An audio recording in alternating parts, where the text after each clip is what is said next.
You know, there are some presidents who just get lost to history, right? They were never supposed to be in the White House in the first place. But when tragedy puts them in power, their story can become one of history's biggest surprises. So today, we're going to pull back the curtain on one of the most surprising of them all, Chester A. Arthur. Okay, so picture this. It's 1881. America is just reeling. President James A. Garfield has been shot. For over 2 months, the whole country is holding its breath.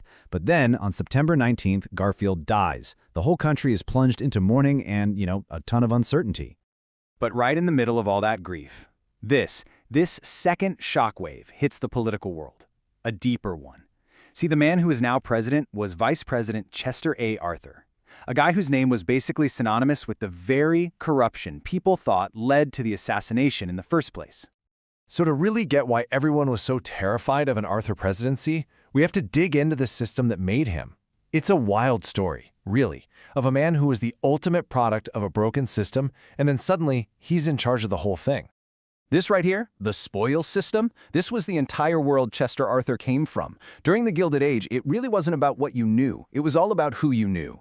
After an election, the winning party would just clean house, handing out thousands of government jobs to their loyal supporters. It was purely about rewarding your buddies and holding on to power, not serving the public, not at all. And Chester Arthur, well, he wasn't just in this system. He was a grand master of it.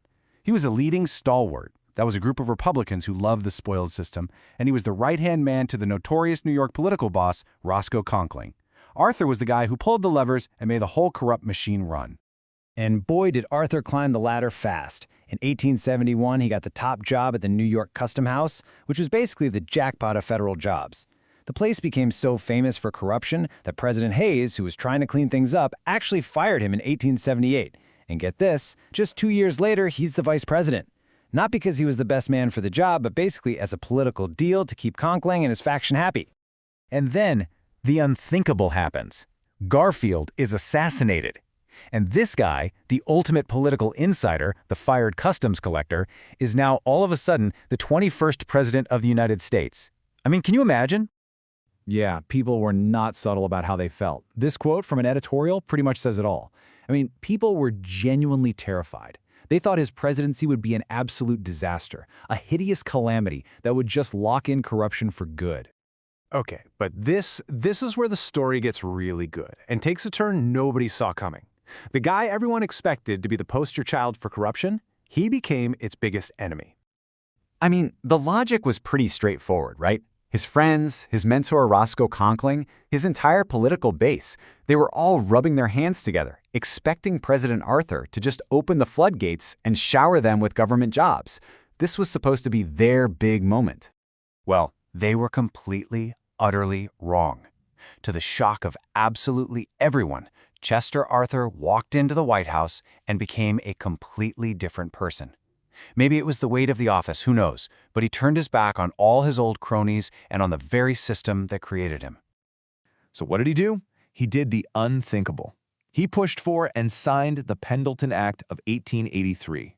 This thing was a total game changer. It basically created the professional civil service we still have today. It said that from now on, government jobs would go to people based on merit. You had to pass exams, not just because you knew a guy. Think about that. The man who is the absolute master of the spoils system is the one who took a sledgehammer and smashed it to pieces.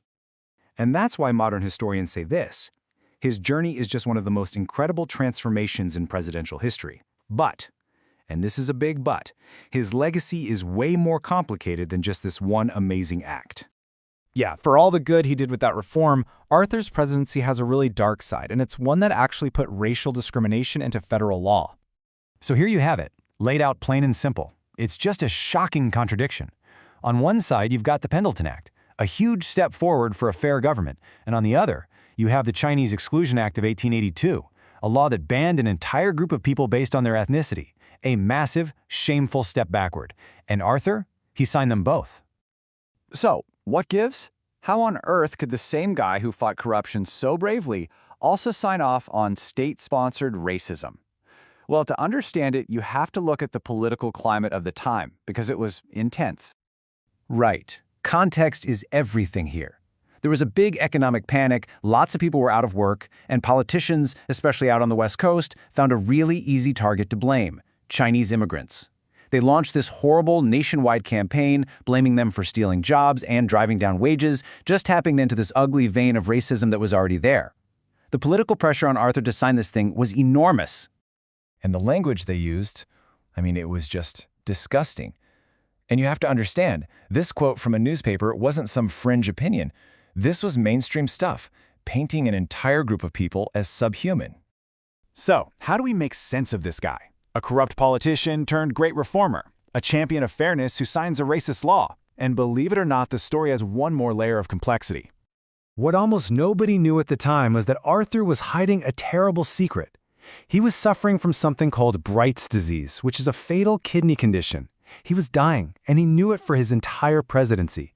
But he kept it a secret because he was worried it would cause chaos. So, knowing his time was short, he made this really quiet, dignified choice. He decided not to run for re-election. He put the country's stability first, ahead of his own ambition. So, when you put it all together, what's the final verdict on Chester Arthur? Well, he's a leader who showed this incredible capacity for growth. He started modernizing the U.S. Navy. His reform of the civil service had a huge, positive impact that we still feel today. But his legacy is also permanently stained by that horrible discriminatory law. And that's why historians don't just write him off anymore. They see him as this figure of profound complexity, a man who really captures the good, the bad, and the ugly of his era. And that really leaves us with a tough question, one that doesn't have an easy answer. How should we remember a leader like this? A guy who dismantled a corrupt system, but also wrote discrimination into law. His story forces us to think really hard about how we judge the complicated, messy figures of the past.